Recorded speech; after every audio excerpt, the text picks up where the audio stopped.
इहा राज हमार चलल बाया हमारे ही चली। ढेर अइले गइले गुंडा माफिया कटने बाहुबली, केहू के बस के चीज नइखे। इहा राज हमार चलल बाया हमारे ही चली। ढेर अइले गइले गुंडा माफिया कटने बाहुबली, मार के गोली बंद कदम बोली हरदम ला सुता दे।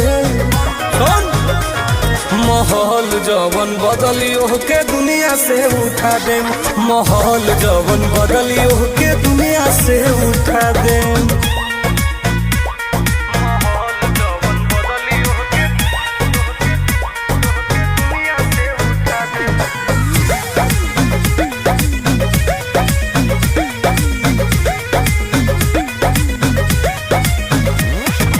पुलिस प्रशासन सरकार बा